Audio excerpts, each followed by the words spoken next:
पल पल न्यूज़ के न्यूज़ रूम से मैं हूं आपके साथ नदीम अकरम।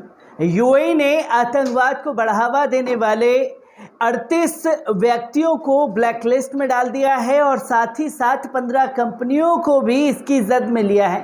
हालांकि यूएई में कैबिनेट बैठक के दौरान ये फैसला लिया गया जिसमें चौंकाने वाले कई नाम सामने आए, जिसमें भारत सरकार के भी कुछ लोग शामिल थे जिन्हें ब्लैकलिस्ट में कर डाल दिया गया है और वो लोग खुल करके आतंकवाद को सपोर्ट कर रहे थे फाइनेंशियली, जिसकी वजह से आतंकवाद को बढ़ावा दिया जा सके। पर जो नामों का खुलासा आपके सामने होगा उनमें गौर करने वाली बात यह है कि देश के मुसलमानों को लगातार आतंकवाद के नाम पर पकड़ा जाता है, आतंकवाद को सपोर्ट करने वाला बताया जाता है। पर यूएई में जिस नाम को ब्लैकलिस्ट किया गया है वो भारतीय जनता पार्टी के करीबी बताए जाते हैं और अर्श से फर्श पर लाने का काम भी उन्हें किया गया है।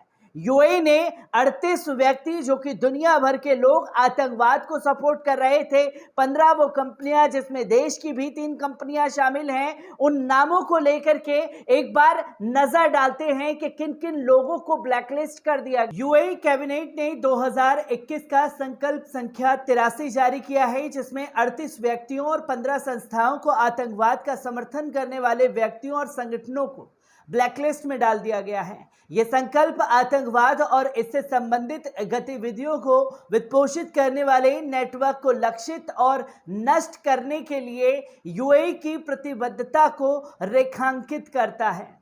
संकल्प की मांग है कि नियामक प्राधिकरण किसी भी वित्तीय, वाणिज्यिक या तकनीकी संबंध से जुड़े या उससे जुड़े किसी भी व्यक्ति या संस्थाओं की निगरानी और पहचान करें और 24 घंटे से कम समय में देश में लागू कानूनों के अनुसार आवश्यक उपाय करें, जिसमें पहला नाम शामिल होता है अहमद मोहम्मद अब्दुल्ला का जो कि यूएई से हैं।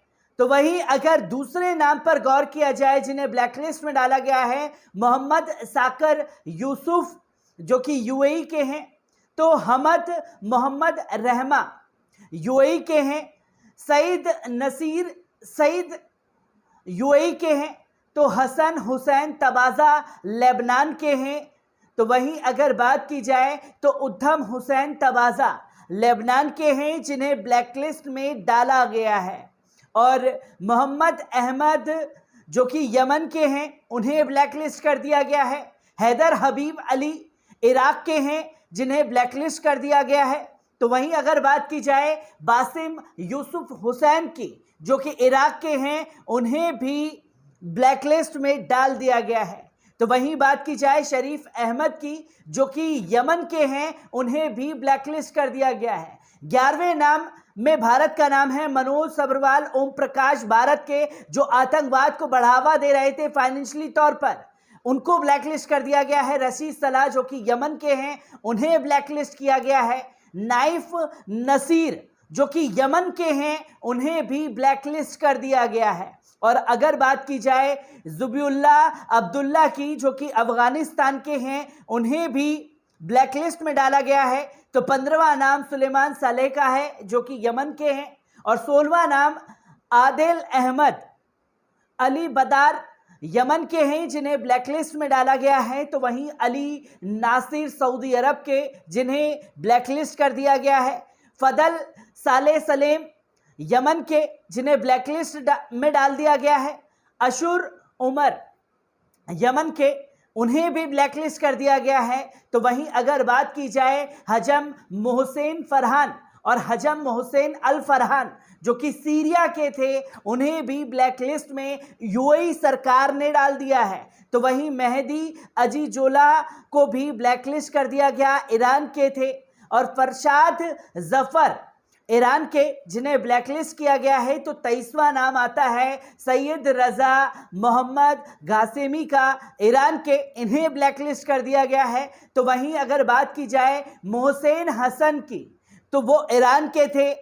तो वहीं अगर बात की जाए इब्राहिम महमूद अहमद की, ईरान के व्यक्ति जिन्हें ब्लैकलिस्ट कर दिया गया है। तो ओसामा हुसैन सीरिया के, जिन्हें ब्लैकलिस्ट में यूएई सरकार ने उठा करके डाल दिया है, तो अब्दुल रहमान अदो मूसा नाइजीरिया के, तो वहीं सालिहू यूसुफ अदमू नाइजीरिया के, बशीर अली यूसुफ नाइजीरिया के, जिन्हें ब्लैकलिस्ट में डाल दिया गया है। तो वहीं तीसरा नाम जो शामिल होता है मोहम्मद इब्राहिम ईसा का, नाइजीरिया के, तो वहीं इब्राहिम अली अल हसन नाइजीरिया के, तो वहीं सुरजू अबू बकर मोहम्मद नाइजीरिया के, तो वहीं अगर बात की जाए अगले नाम की तो आला खानफुरा आला अब्दुल रजाक अली सीरिया के, जिन्हें ब्लैकलिस्ट में डाल दिया गया है। तो वहीं 34वां नाम आता है फदी सईद कमर का, जो कि ब्रिटेन के थे।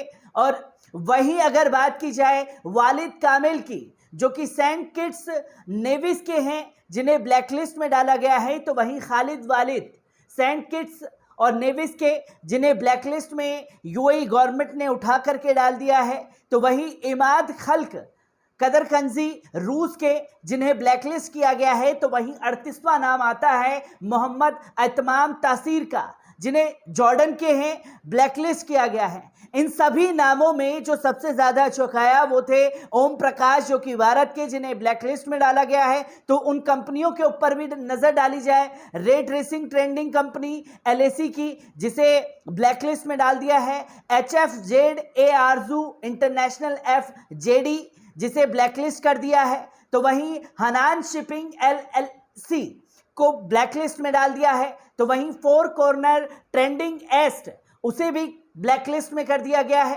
सास्को लॉजिस्टिक LLC की कंपनी, जिसे ब्लैकलिस्ट में डाल दिया है। तो वहीं अल जरमोजी जनरल ट्रेडिंग LLC, उसे भी ब्लैकलिस्ट कर दिया गया है। तो 7वां नाम है Al Jarmozi cargo and clearing LLC company, जिसे ब्लैकलिस्ट किया गया है। भारी और हल्के ट्रकों द्वारा अल जरमुजी परिवहन को भी ब्लैकलिस्ट में डाल दिया गया है। तो 9वां नाम आता है नासर अलमोर्जी सेंट्रल ट्रेंडिंग LLC का, जो कि ब्लैकलिस्ट हो गई है। तो वहीं Nasser Almorji cargo and clearing LLC blacklist में डाल दी गई है। वेबटेक कंप्यूटर LLC, इसे भी ब्लैकलिस्ट कर दिया गया है यूएई सरकार द्वारा। तो NYEB ट्रेंडिंग AGFI, इसे भी ब्लैकलिस्ट कर दिया गया है। तो KCL जनरल ट्रेंडिंग FJD, इसे भी ब्लैकलिस्ट कर दिया गया है यूएई द्वारा। तो एली नमा समूह को भी ब्लैकलिस्ट कर दिया गया है। तो Al Omani and Bros money exchange company को भी ब्लैकलिस्ट कर दिया गया है। इन 38 व्यक्तियों को ब्लैकलिस्ट और 15 कंपनियों को ब्लैकलिस्ट इसलिए किया गया है कि आतंकवाद को इनडायरेक्टली वे में बढ़ावा दे रहे थे, जिससे यूएई इनके ऊपर कई दिनों से नजर रखा हुआ था। और यूएई के नजर रखते ही जब इन नामों का खुलासा हुआ, तो 2 दिन पहले कैबिनेट में बैठक होती है और इन लोगों को ब्लैकलिस्ट कर दिया जाता है। इतनी बड़ी खबर घटित होती है, मीडिया पूरी तरीके से खामोश हो जाता है कि जैसे कुछ हुआ ही नहीं है, क्योंकि इसमें भारत की 3 कंपनियां शामिल थी और एक नाम ओम प्रकाश का शामिल था, जिसे ब्लैकलिस्ट किया गया है, जो आतंकवाद को बढ़ावा दे रहे थे। अब गोदी मीडिया यूएई में जो कदम उठाया गया मोदी सरकार के एक नुमाइंदे के लिए, उसके खिलाफ कैसे बोले, क्योंकि भारत में तो आतंकवाद का ठीकरा